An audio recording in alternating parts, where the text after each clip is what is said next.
দর্শক আসসালামু আলাইকুম, স্বাগতম আরেকবার। দর্শক, একজন জাতীয় নেতা যখন বক্তব্য দেন তখন তার বক্তব্যের দিক থেকে মানুষ কিন্তু সবচেয়ে বেশি যে জিনিসটা অপেক্ষায় থাকে সেটা হচ্ছে তিনি একটি দিক নির্দেশনামূলক এবং জাতির আকাঙ্ক্ষার সাথে সামঞ্জস্য রেখে তিনি একটি গুরুত্বপূর্ণ বক্তব্য দেবেন। এটাই হচ্ছে জাতির প্রত্যাশা। বাংলাদেশ জাতীয়তাবাদী দলের ভারপ্রাপ্ত চেয়ারম্যান জনাব তারেক রহমান সাহেব গণতন্ত্র দিবস উপলক্ষে আজকে নয়াপল্টনে বিএনপি যে জনসভার আয়োজন করা হয় সেই জনসভায় তিনি যে ভাষণ দিয়েছেন, নিঃসন্দেহে তার এই বক্তব্য জাতির জন্য দিক নির্দেশনামূলক এবং অত্যন্ত বিচক্ষণতার পরিচয় দিয়েছেন তিনি। তার প্রতিটি কথা এবং বক্তব্যের যে অংশগুলো আমাদের বিশ্লেষণ করতেই হচ্ছে। দর্শক, সকল অংশ হয়তো আমি বিশ্লেষণ করতে পারবো না, তবে যেটা আমাদের এই মুহূর্তে জাতির জন্য সবচেয়ে বেশি প্রয়োজন এবং জাতি অপেক্ষায় ছিল তার মুখ থেকে এই ধরনের জনগুরুত্বপূর্ণ কথাগুলো শোনার জন্য এবং রাষ্ট্রের এই সংকটময় মুহূর্তে তার যে বক্তব্যের যে সারমর্ম সেটা নিঃসন্দেহে প্রশংসা কুড়িয়েছে। প্রত্যেকটি মিডিয়া, পত্রিকা বলুন আর সোশ্যাল মিডিয়া বলুন, সব জায়গায় এটা নিয়ে তারা হেডলাইন করেছে। সেটা কি? তবে তার আগে আমি আপনাদের এই মূল কথাটা যাবার আগে একটু বলেন, এই গতকালকে আপনারা দেখেছেন জনাব মির্জা ফখরুল ইসলাম আলমগীর সাহেব বলছিলেন যে সংস্কারের নামে কতদিন অনন্তকাল এই সরকারকে ক্ষমতায় থাকতে দেওয়া যায় না। ইয়েস, তিনিও রাইট। কারণ সংস্কারের জন্য ইতিমধ্যে এই অন্তর্বর্তী সরকার আপনারা দেখেছেন যে 6টি কমিটি করেছে। সেই 6টি কমিটিরই একজন যখন বললেন নতুন একটি দল খোলার প্রয়োজন, তখনই মানুষের মধ্যে এক ধরনের শঙ্কা এবং উদ্বেগের সৃষ্টি হয় যে এই সরকার কি তাদের পূর্ববর্তী অনুসারী 111-এর মতো কোনো কিছুর দিকে হাঁটছে কিনা।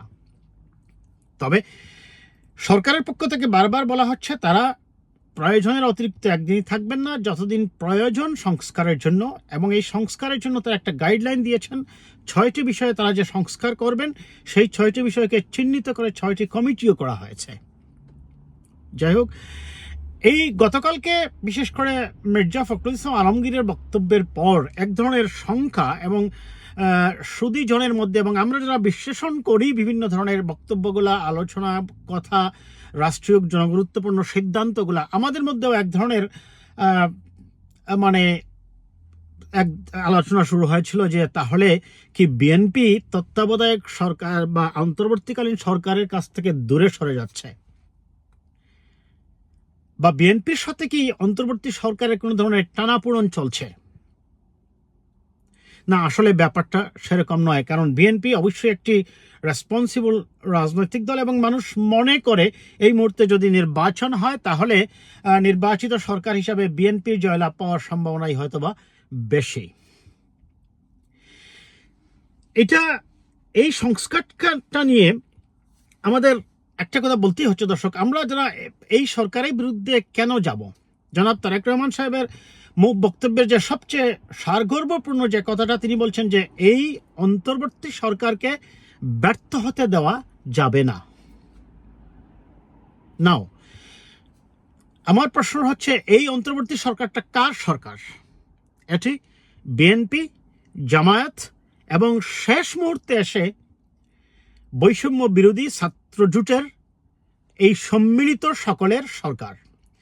17 বছর থেকে বিএনপি দেশের প্রধান রাজনৈতিক দল আন্দোলন করে আসছে এই ফ্যাসিবাদী পতিত স্বৈরাচারকে বিদায় করিয়ে একটি নিরপেক্ষ তত্ত্বাবধায়ক সরকার বলুন আর অন্তর্বর্তী বলুন আর নির্বাচনকালীন সরকার বলুন, যেটাই বলুন না কেন, নিরপেক্ষ সরকারের অধীনে একটি নির্বাচন করার জন্য। জনাব তারেক রহমান সাহেব আজকে তার বক্তব্যে অত্যন্ত সুন্দরভাবেই বলছেন যে এই অন্তর্বর্তী সরকারকে বা এই নির্বাচনকালীন সরকারকে ব্যর্থ হতে দেওয়া যাবে না, কারণ এই সরকার আমাদেরই আন্দোলনের ফসল। অনেকেই এই বিষয়টাকে একটু অন্যভাবে উপস্থাপনার চেষ্টা করছেন, বলছেন যে এখানে বিএনপি জামায়াত ব্যর্থ হয়েছে বা বৈষম্য বিরোধী ছাত্র জোটের সফলতা নিয়ে আসছে। ইয়েস, শেষ মুহূর্তে এসে তাদের যে মাসিভ অংশগ্রহণ, এটা সত্য যে এটার ফলে আন্দোলন চূড়ান্ত পর্যায়ে গেছে। তবে বলে গেলে চলবে না, এই বৈষম্য বিরোধী ছাত্র আন্দোলনে ও সর্বমোট বিএনপিরই 422 জন নেতাকর্মী নিহত হয়েছে। এবং যদি আমি আপনাদেরকে একটু পরিসংখ্যানটা দেই, মনে করেন ঠিক যখন 3 অগাস্ট বা 1 অগাস্ট থেকে 5 অগাস্ট পর্যন্ত এই 5 দিন রাজপথে যে আন্দোলন সংগ্রামগুলো হয়েছে, সেখানে যদি 5 অগাস্টে বলুন বা 4 অগাস্টে বলুন, যদি 10 লক্ষ মানুষ রাস্তায় থাকে, আমি নিঃসন্দেহে বলতে পারি সেখানে 5 লক্ষ হবে বিএনপির সমর্থক নেতাকর্মী আন্দোলনকামী মানুষ। বাকি 5 লক্ষ আমি ধরে নিলাম আপনার জামায়াত, বৈষম্য বিরোধী ছাত্রজোট, ইসলামী আন্দোলন, পেশাজীবী, শ্রমজীবী মানুষ। কেন আমি বলছি 5 লক্ষ, অর্ধেক কি বিএনপির হবে? তার কারণটা হচ্ছে এই বিএনপির নেতাকর্মীরাও বৈষম্য বিরোধী আন্দোলনের নামে ওই সাইনবোর্ডে গিয়ে তারা অংশগ্রহণ করেছে, মূলত ছাত্রদলের নেতাকর্মী। এবং এই যে 420 জন মারা গিয়েছে দর্শক, সেখানে কিন্তু মনে রাখতে হবে আপনাকে, এরা মূলত ছাত্রদলেরই নেতাকর্মী, যুবদলেরও আছে, বিএনপিরও আছে, তবে বেশিরভাগই ছাত্রদলের নেতাকর্মী।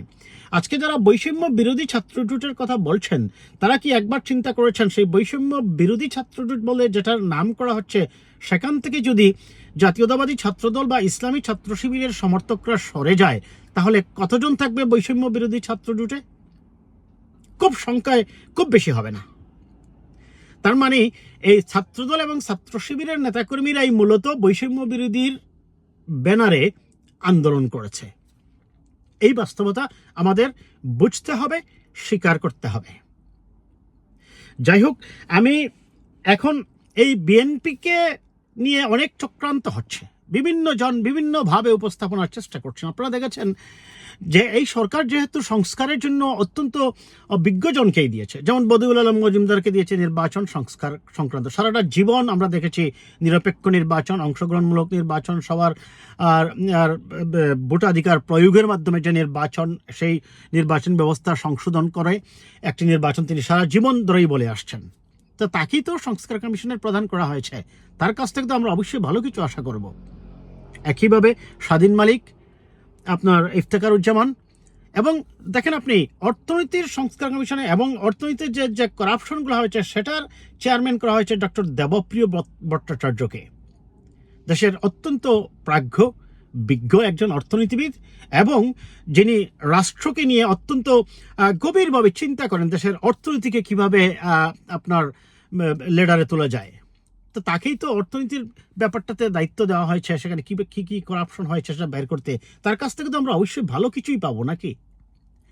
সে কারণেই আমি জনাব তারেক রহমান তার বক্তব্যের যে জিনিসটাতে সবচেয়ে বেশি গুরুত্ব দিয়েছেন এবং এটাই বলার চেষ্টা করেছেন যে এই সরকার আমাদের সরকার, এই সরকার জনগণের সরকার, এই সরকার বিএনপির সরকার, এই সরকার জনগণের আন্দোলনের ফলে সর্বস্তরের মানুষের আশা আকাঙ্ক্ষাকে বাস্তবায়নের সরকার।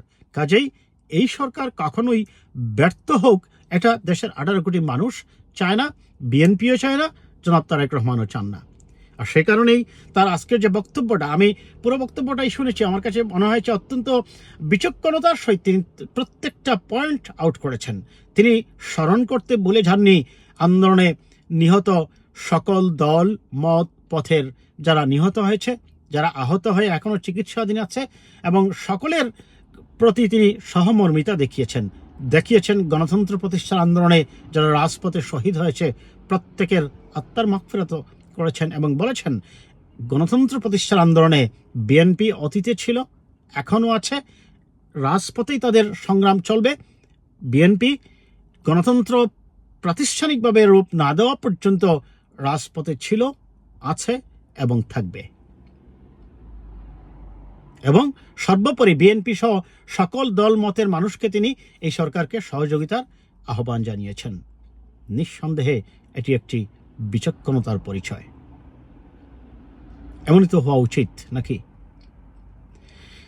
ভালো থাকবেন দর্শক, কথা হবে আবার কোনো বিষয় নিয়ে।